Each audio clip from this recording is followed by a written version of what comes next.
Hello, Gene Schwimmer here. Welcome to today's vlog. Mueller made a statement this morning. Robert Mueller, ex-special counsel now, he just resigned. He's going into private life, closing up the investigation, which should be the end of it. He said himself today in his statement this morning that his statement speaks for itself. And then he proceeds to go on and talk about what's in the report, even though he just said that it speaks for itself. Alan Dershowitz, who's a liberal, or he's a Democratic attorney, and I mentioned in the past Jonathan Turley, he's another pretty straight shooter. I'm interested to see what he has to say or write about this. But he said that what Mueller did today was totally inappropriate. He should not have made the statement that he did. He should not have said anything. Another commenter, former federal prosecutor, said, well, he described what Mueller did was reprehensible. I'm going to tell you why. I'm going to mention one thing that nobody else has mentioned, but what Dershowitz said that was especially important was that as the investigation had gone on, the 2-year Mueller investigation, Dershowitz had always considered Mueller to be objective and fair and non-partisan in his conduct of the investigation. He changed his mind today, Dershowitz did. He said that Mueller has now outed himself. He's a Trump-hating Republican. He's a never-Trumper. He did not want to say, well, this is one example. Well, before I go to the example, let me say the most reprehensible of all the things he did today, well, it's what he did not do. Not what he did, but what he did not do. And what he did not do was take questions, because somebody could then have questioned him on some of the things he said. For instance, if he had taken questions and I had been a reporter in that room, I would have asked one obvious question among many obvious questions, but the one I would have asked, the most obvious question would have been to me, Mr. Mueller, a moment ago you said that if you did not think that the President Trump, had obstructed justice, you would have said so. So, Mr. Mueller, if you thought that the President had obstructed justice, would you have said so? Because he didn't say so in his talk, he does not say so in the report, or the report does not say so. Put him on the spot, make him explain that, because it's obvious he wants to keep this impeachment process going. He wants to besmirch the president. He wants to do what I said before, work with the Democrats. Well, that's not what I said before, work with the Democrats. But he wants to, as I said before about the Democrats, he wants to impeach without impeaching. He wants to keep the president from, or distract the president at least from performing his duties and getting reelected by keeping this whole process alive, even though no collusion, no obstruction of justice. Because in this country, even the president, Nancy Pelosi, which I'll get to in a second, said nobody is above the law. That's right, and nobody is beneath the law either. You're innocent until proven guilty. So he's innocent, and we have to operate on that assumption. Just like in the O.J. Simpson trial, whatever thoughts I may have had, the jury found him not guilty. So for legal purposes, all practical purposes, we have to treat him as innocent. And it's the same thing here. Nancy Pelosi knows that too. She has to deal with the crazies in her party. That's the problem that she has.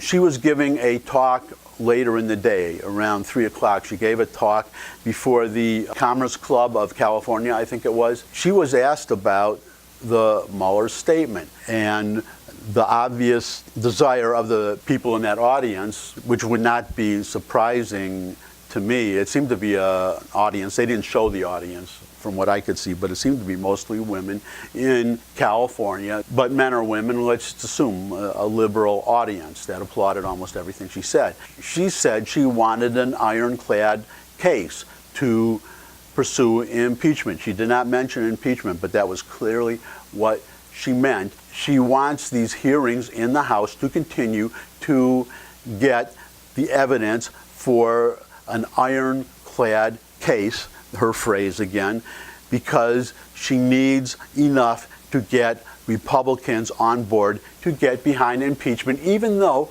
the Democrats are the majority in the House. So she could impeach tomorrow if she wanted to, and that's why I'm saying, again, the suggestion that I made yesterday is that the Republicans, I think they're 187, I don't remember the figure now, I had it yesterday, but I believe 187 Republicans in the House. There are 49 signatures so far of Republicans on a discharge petition to bring, whether Nancy Pelosi wants it or not, a vote to impeach to the floor and force everybody, every Democrat, to vote on it. I said yesterday, I repeat it again today, all the Republicans, every one of those Republicans should sign that petition. And then you would need only 22 Democrats, which should be easy to get if they're really serious about impeachment and not just hurting the president. Should be easy to get 22 signatures, and then impeachment would come to a vote.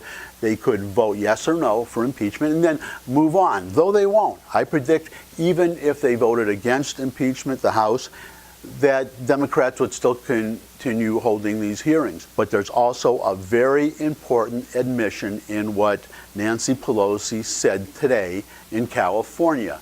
The very fact that she wants to continue holding these hearings to get enough to build an ironclad case to impeach the president, that's as clear an admission as you can have that the evidence that she wants, this ironclad case, it's not in the Mueller report, or they would impeach now if she had this overwhelming ironclad case that she just said that she wants. The evidence is not in the Mueller report. So what we're talking about is a fishing expedition. The House Democrats want to continue to hold hearings to find something that was not in the Mueller report that was completed after tens of millions of dollars, 2 years of investigation. I think 500 subpoenas that were sent out, dozens of attorneys working on this, and those attorneys, many of them were contributors, on record contributors to the Democratic Party. Nancy Pelosi just admitted that that report did not come up with enough on which to impeach the president. So somehow they think that by questioning the same people who Mueller questioned, they will be able to come up with something that Robert Mueller and his team of zealous lawyers, many of them Democratic Party contributors, could not find in 2 years.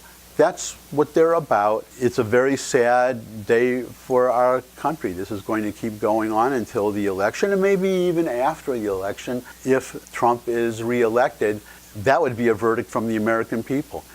Would the Democrats then still continue to investigate the president and still try to impeach him? It would be not only stupid on their part, it would be a great disservice to the country, and I wouldn't put it past them. And that's it for today.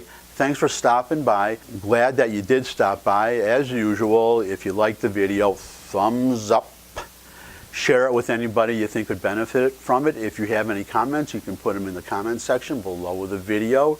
If you have an idea for a topic, you can suggest that in the comment section. If you have a Twitter account, you can tweet this article or tweet out the URL for the whole channel to your followers. Invite them, well, what the heck, urge them to retweet, and finally subscribe. And then you can be sure not to miss any more of these videos presented by me. Bye.